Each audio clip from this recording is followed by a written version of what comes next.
దేవనామమున మీ ఎల్లరకు శుభము దీవెనలు కలుగునుగాక. దేవుని వాక్యములో యేసుక్రీస్తు ప్రభువారిని సిలువ వేశారు.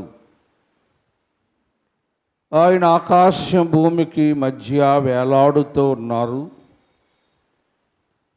ఇరు దొంగల మధ్య నేరస్తునిగా ఆయన సిలువను వేశారు. సిలువ వేసిన తరువాత ఆయన వస్త్రాలను చీట్లు వేసి పంచుకుంటూ ఉన్న సందర్భము. సైనికులైన వారు ఆయన వస్త్రాన్ని చీట్లు వేసి పంచుకొంచు ఆ సమయములోనట సిలువకు దగ్గరగా ఆయన తల్లియు ఆయన తల్లి అయిన సహోదరి అయిన అలాగునే మగ్దలేని మరియయు ఆయన ప్రేమించిన శిష్యుడు కూడా సిలువ దగ్గరగా ఉన్నారంట. వాక్యంలో చూస్తే మరి యేసు సిలువకు దగ్గర నిలిచి ఉన్నారు. ఇవాళ మనం యేసు ప్రభు యొక్క సిలువకు దగ్గరగా వస్తే, లేదా సిలువ ధ్యానాలకు దగ్గరగా వస్తే, దేవుని వాక్యములో నుంచి కొన్ని విశేషమైన మాటలను మనం చూడగలుగుతాం. ఆయన సిలువకు దగ్గరగా వచ్చిన కొందరిలో గొప్ప మార్పులు, మేలులు మనం చూస్తాం. ఒకసారి లూకాసు వార్త 23వ అధ్యాయము 23వ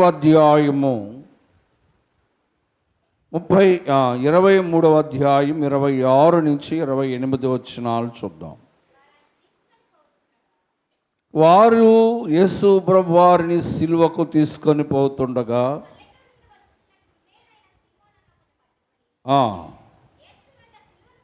యేసు వెంట సిలువను మోయుటకు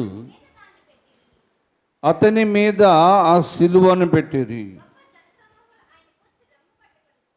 గొప్ప జన సమూహములు ఆయన కొరకు గుండెలు బాదుకొనొచ్చు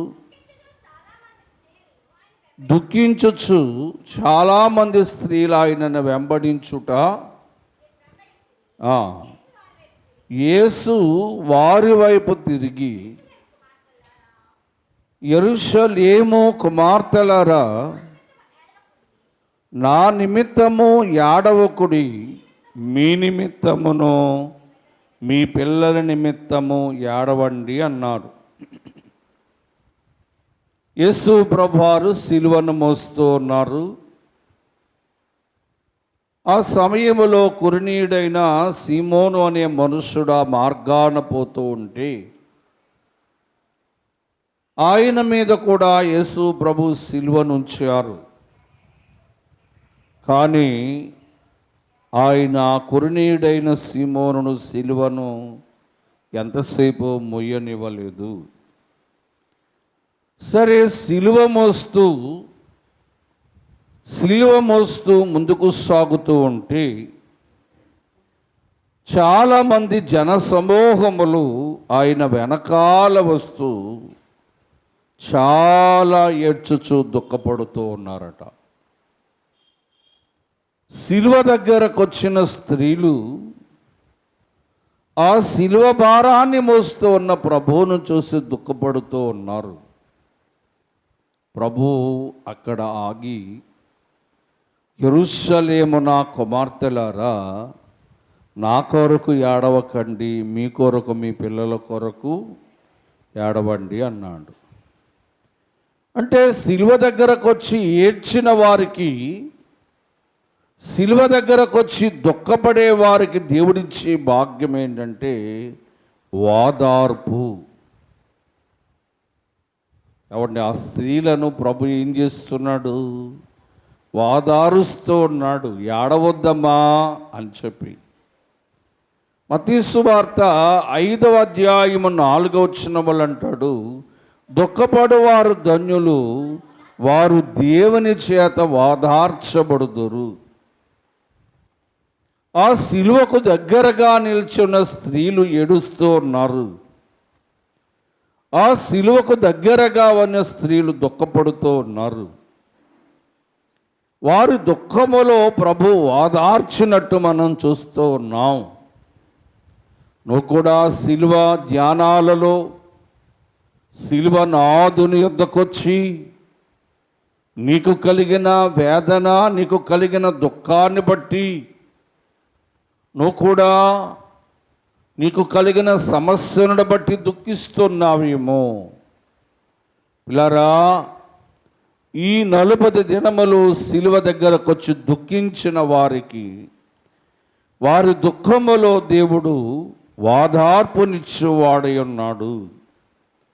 సిలువ దగ్గరకు వచ్చే వారికట, సిలువను ధ్యానించు వారికట దుఃఖములో ఓదార్పు లభిస్తుందని మనము గ్రహించవలసిన వారమై ఉన్నాం.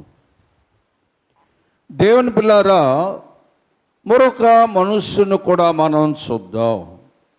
లూకాసు సువార్త 23వ అధ్యాయము 23వ అధ్యాయము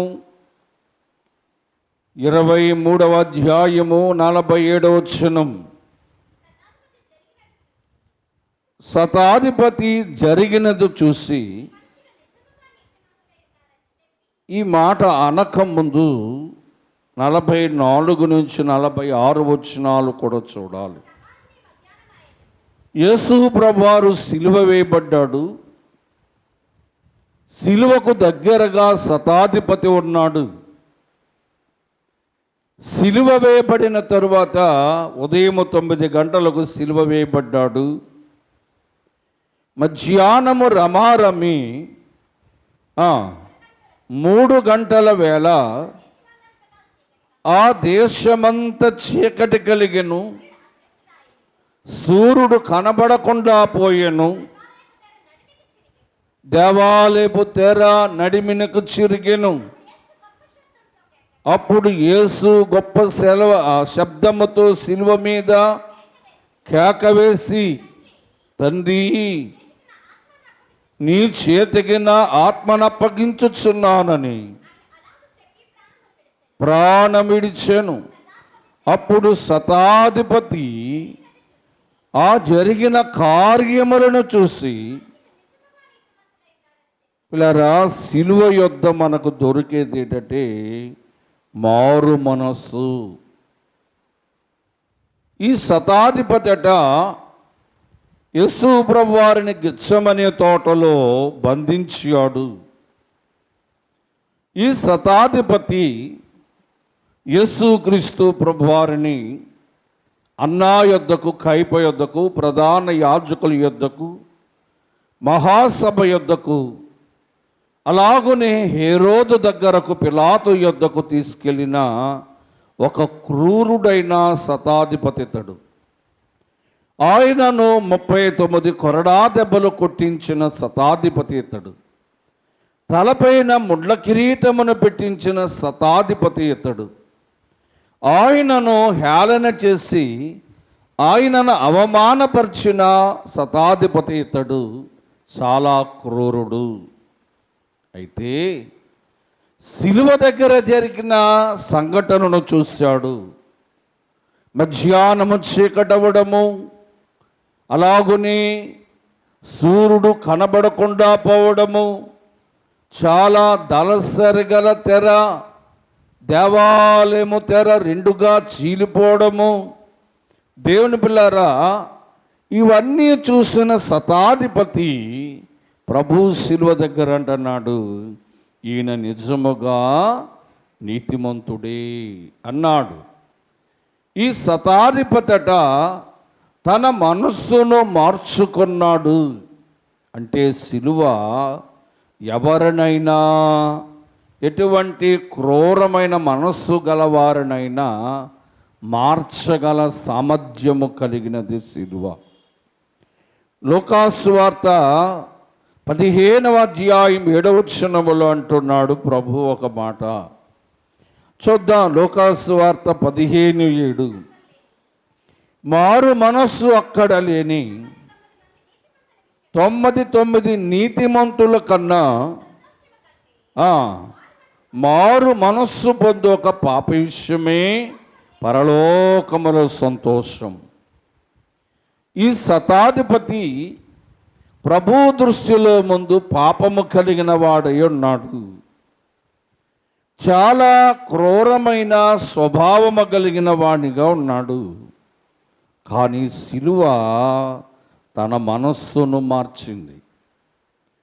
క్రూరత్వమును, కఠినత్వమును, శత్రుత్వముగా ఉన్న ఈ శతాధిపతి మనస్సును సిలువ మార్చగలిగింది. దేవుని పిల్లారా, నిజమే, నీతిమంతులైన 99 మంది మారు మనస్సు పొందుట కన్నా ఒక పాపి మారు మనస్సు పొందుట పరలోకములో సంతోషము.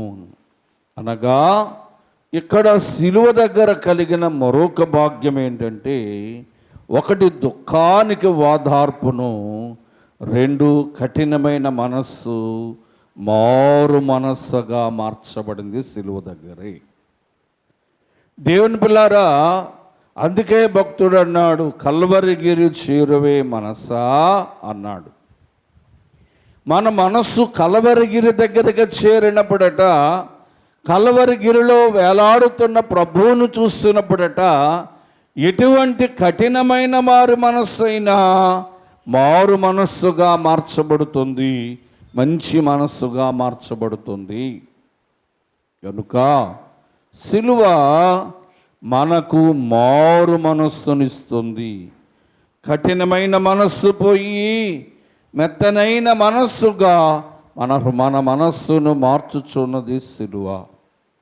ఇక మూడవదిగా మనం చూస్తే చూడండి, లూకాసు వార్త 23వ అధ్యాయము 34వ వచనాన్ని మనం చూద్దాం. సిలువ మీద నుండి పలుకుచున్న మొదటి మాట ఇది, వీరేమి చేస్తున్నారు వీరికి తెలియదు కనుక వీరిని క్షమించు.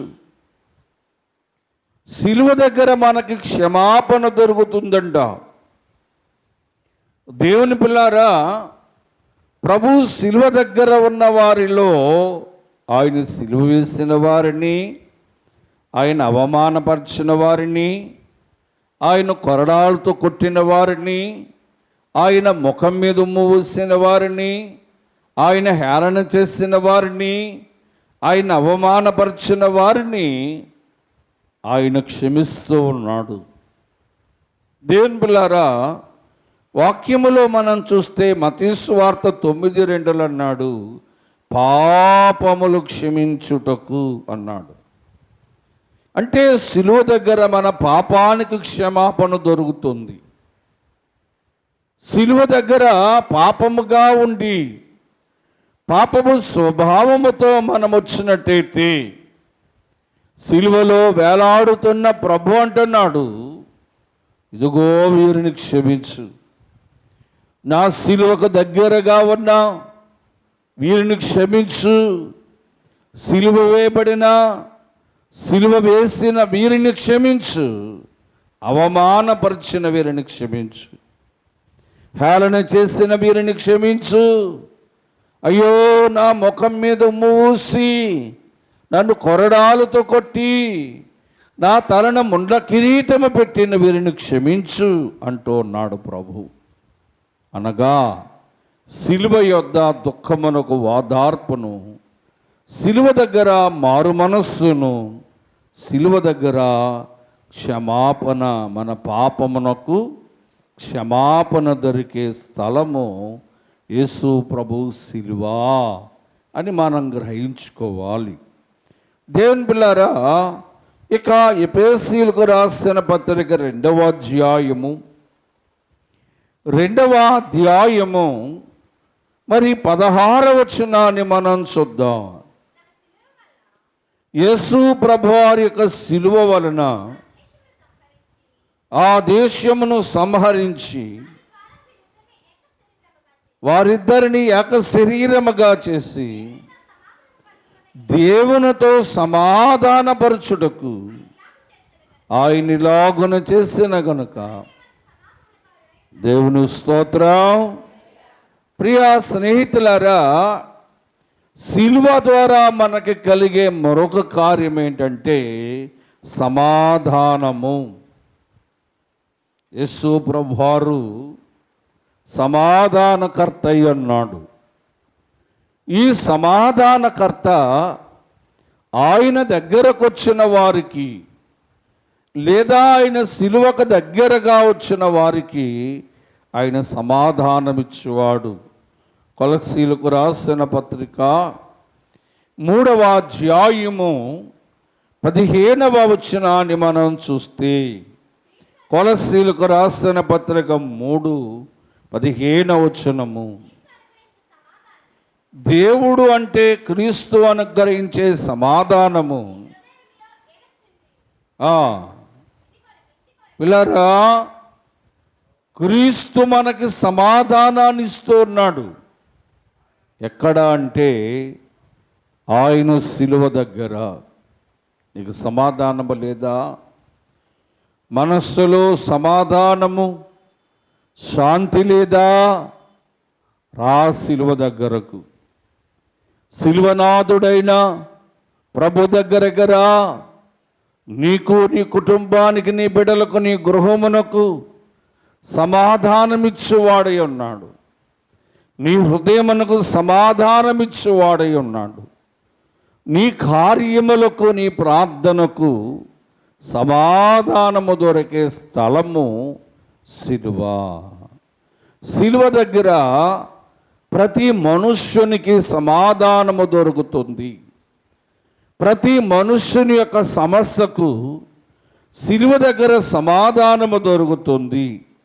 దేవుని పిల్లారా, సమాధాన గలవారులారా, ప్రభు అన్నాడు, ప్రయాసపడి భారం మోస్తున్న వారులారా నా యొద్దకు రండి, మీకు విశ్రాంతి అంటే సమాధానం దొరుకుతుంది. మనము పాప భారములతో, వ్యాధి భారములతో లేదా రుణ భారములతో ప్రభు శిలువ దగ్గరకు రావడం వలన ఈ పాప భారాన్ని బట్టి దేవుడు మనకట శిలువ దగ్గర మనకిచ్చేది ఏంటి అంటే సమాధానము. చెప్పండి, ఏం దొరుకుతుందట? సమాధానం. దేవుని పిల్లారా, ఇక మరొక విషయాన్ని మనం చూద్దాం. వాక్యములో యోహాను సువార్త 19వ అధ్యాయము 26వ వచనాన్ని మనం చూద్దాం. యేసు ఆయన తల్లియు ఆయన ప్రేమించిన శిష్యుడు దగ్గర నిలిచి, అమ్మా ఇదిగో నీ కుమారుడు అని తల్లితో చెప్పాను. దేవుని స్తోత్రం. ప్రియులారా, శిలువ దగ్గర తల్లి చాలా దుఃఖపడుతూ ఉంది. తల్లి తన బిడ్డను కోల్పోయింది. ప్రభువు శిలువలు వేలాడుతూ ఉంటే తల్లి చాలా దుఃఖపడుతుందంట శిలువ దగ్గర. అప్పుడు తల్లిని ఆదరించాడు ఆయన. ఈ మాట ద్వారా ఎలా ఆదరించాడు అంటే, తల్లినట చూడండి, 66వ దావీదు కీర్తన 13వ వచనములో ఆయన మనని ఎలా ఆదరించువాడు? 66వ దావీదు కీర్తన 13వ వచనము,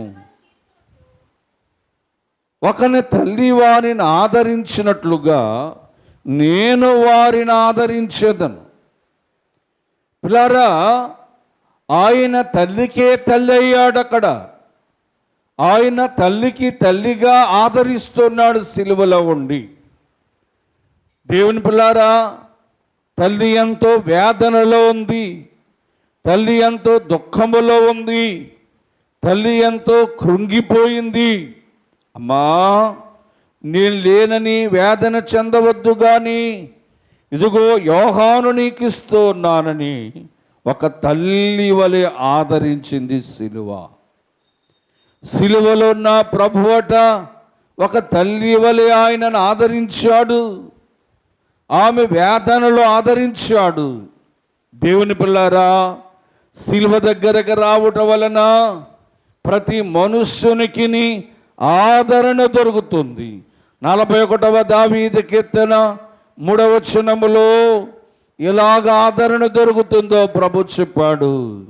41:3 వచనం, రోగముల మీద యెహోవా వారిని ఆదరించును. దేవుని పిల్లారా, ఆలోచన చేయండి. శిలువ దగ్గరకు రోగములతో వస్తున్నారేమో, రోగములని వ్యాధులతో వస్తున్నారేమో, ఆయన మనలను ఆదరించువాడై ఉన్నాడు. దేవుని వాక్యములో ఆయన రోగులైన వారిని, రోగములతో వచ్చేవారిని, దుఃఖములో ఉన్నవారిని, వేదనలో ఉన్నవారిని ఆయన శిలువ దగ్గర వారిని ఆదరిస్తూ ఉన్నాడు. 94వ దావీదు కీర్తన 19వ వచనములో కూడా ప్రభు ఒక మాట అన్నాడు. ఎవరైతే విచారముగా ఉన్నారో ఆ విచారముగా ఉన్న వారికి ఆదరణ దొరుకుతుంది, రోగముగా ఉన్న వారికి ఆదరణ దొరుకుతుంది, దుఃఖములో ఉన్న వారికి ఆదరణ దొరుకుతుంది శిలువ దగ్గర. దేవుని పిల్లారా, నిజమే, శిలువ మనకు దుఃఖములో వాదార్పును, మనకు మారు మనస్సును, మనకు క్షమాపణను దేవుడిస్తూ శిలువ ద్వారా సమాధానాన్ని ఇస్తూ ఉన్నాడు, శిలువ ద్వారా ఆదరణ ఇస్తూ ఉన్నాడని మీకు ఒక మాటలో మనకు తెలియచేస్తూ ఉన్నాడు. చూడండి, 1 పేతురు రాసిన పత్రిక 2వ అధ్యాయం 24వ వచనము. 1 పేతురు రాసిన పత్రిక 2:24. ఇక్కడ ఆయన శిలువలో ఆయన మన పాపముల విషయమై చనిపోయి నీతి విషయమై జీవించినట్లు ఆయనే తన శరీరమందు ఆయన శిలువ మ్రాణి మీద మోసుకునెను. ఆయన పొందిన గాయముల చేత శిలువ దగ్గర మనకు స్వస్థత కలుగుతుంది. మనుష్యునికి ఎన్ని రోగాలు ఉన్నాయో తెలుసా విశ్వాసులకు? ఒకటి పాప రోగము. ఏ రోగం? పాప రోగం. 2 మాయ రోగము. రెండోది ఏ రోగం? మాయ రోగం. 3వది శరీర రోగము. 4వది ఆత్మీయ రోగం. ఈ 4 రోగాల కొరకు రోజు వాక్యం చెప్తాను నేను. ఇప్పుడు యేసు ప్రభు శిలువ పాప రోగాన్ని బాగు చేస్తుంది, మాయ రోగాన్ని బాగు చేస్తుంది, శరీర రోగాన్ని బాగు చేస్తుంది, ఆత్మీయ రోగాన్ని కూడా బాగు చేస్తుంది. ఏటట? శిలువ. దేవుని పిల్లారా, వాక్యములో మనం చూస్తే ఆయన శిలువలో పొందిన గాయముల చేత, ఆయన శిలువలో పొందిన గాయములలో నుంచి కారిన రక్తము చేత శిలువ దగ్గరకు వచ్చిన వారిని ఆయన స్వస్థపరుచుచూ ఉన్నాడు. శిలువ మనను స్వస్థపరుస్తూ ఉందని, శిలువ దగ్గరకు వచ్చిన మనము స్వస్థత పొందగలమని దేవుని వాక్యములో ప్రభు తెలియచేస్తూ ఉన్నాడు. పిల్లరా, ఇంకా మనం చూస్తే చూడండి, 1 కొరింథీయులకు రాసిన పత్రిక 1వ అధ్యాయము 18వ వచనాన్ని చూద్దాం. 1 కొరింథీయులకు రాసిన పత్రిక 1వ అధ్యాయం 18వ వచనము. సిలువను గూర్చిన వార్త నశించుచున్న వారికి వెర్రితనము, కానీ మనకు సిలువ దేవుని శక్తి. సిలువ దగ్గరకు రావడం వలన మనం శక్తిని పొందుకుంటామంట. ఏ శక్తి తెలుసా? చూడండి, కీర్తన మన లూకాసు వార్త 24:49 ఒక మాట ఉంది. 24:49.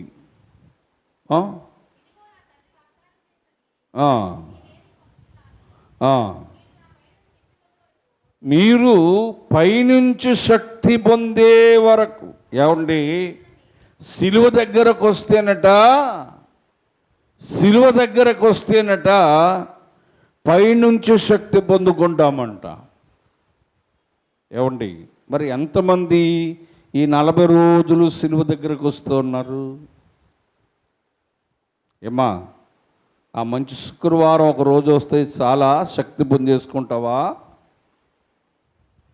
చెప్పండి. ఇంటికాడ కూర్చొని టీవీలో సీరియళ్ళు, సినిమాలు, పనికిరాని ఊసులు వాడుకుంటూ ఉన్నారేమో. సిలువ శక్తినిస్తుందట, సిలువ స్వస్థపరుస్తుందట, సిలువ క్షమాపణిస్తుందట, సిలువ సమాధానాన్ని ఇస్తుందట. మరి సిలువ శక్తినిస్తుంది. పైనుంచి శక్తి పొందాలంటే, అనగా పరలోకము నుండి పరిశుద్ధాత్మ శక్తి పొందాలి అంటే నువ్వు సిలువ దగ్గరకు రావాలి. భక్తుడు అందుకన్నాడు, నీ శక్తి నాకు కావాలి యేసయ్యా, నీ శక్తి నాకు కావాలి యేసయ్యా, నీ శక్తి నాకు కావాలి. నేడే ఇప్పుడే ఈ సమయమంది నీ శక్తి నాకు కావాలి, నీ శక్తి నాకు కావాలి. కుమ్మరించు బలము, ఆత్మాని బలము, అభిషేక బలము, అద్భుత బలము. కుమ్మరించు బలము, ఆత్మాని బలము, అభిషేక బలము, అద్భుత బలము. నీ శక్తి నాకు కావాలి యేసయ్యా, నీ శక్తి నాకు కావాలి యేసయ్యా. దేవుని స్తోత్రం. పిల్లరా, సిలువ యొద్దకు వచ్చుట ద్వారా పరలోకము నుండి మనం శక్తిని పొందుకుంటాము. పరిశుద్ధాత్మ అనే శక్తిని పొందుకుంటాం మనం. మరి ఈ 40 రోజుల మందిరంలో సిలువ ధ్యానం జరుగుతుంటే నువ్వేమో మొదటి బస్సు బుధవారం నాడు వచ్చావు, మరలా మంచి శుక్రవారం నాడు వస్తావు. నువ్వు ఎలా శక్తి పొందుకుంటావు? నువ్వు ఎలా స్వస్థత పొందుకుంటావు? నువ్వు ఎలా సమాధానాన్ని పొందుకుంటావు? నువ్వు ఎలా క్షమాపణ పొందుకుంటావు? సిలువకు దగ్గరకు వస్తేనే కదా, సిలువ నాదుని దగ్గరకు వస్తేనే కదా నీకు క్షమాపణ శక్తి లభించేది. మరొక మాట చెప్పిన వాక్యాన్ని ముగిస్తాను. లూకాసు వార్త 23వ అధ్యాయము 42 నుంచి 43 వచనాలు. ఆయనను చూచి దొంగ అడుగుతున్నాడు. సిలువ దగ్గరగా ఉన్న దొంగ అంటున్నాడు, ఆయనను చూచి, యేసు, నీ రాజ్యముతో వచ్చినప్పుడు నన్ను జ్ఞాపకము చేసుకొనమని అందుక వానితో, నీవు నాతో కూడా పరదేశంలో ఉండు. సిలువకు దగ్గరగా ఉంటే దేవుడు పరదేశనిస్తాడు మనకి. పరదేశం అంటే ఏంటి తెలుసా మీకు? పరదేశం అంటే ఏంటి? ఇక్కడ చెప్పారా? మాటలు ఏం చెప్పలేదా? చెప్పండి, పరదేశం అంటే ఏంటి?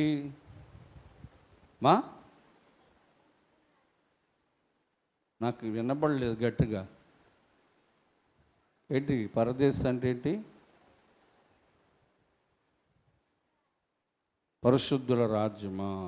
సరే, మరొక మాట కూడా ఉంది, ఏంటో తెలుసా? నెమ్మది గల స్థలం.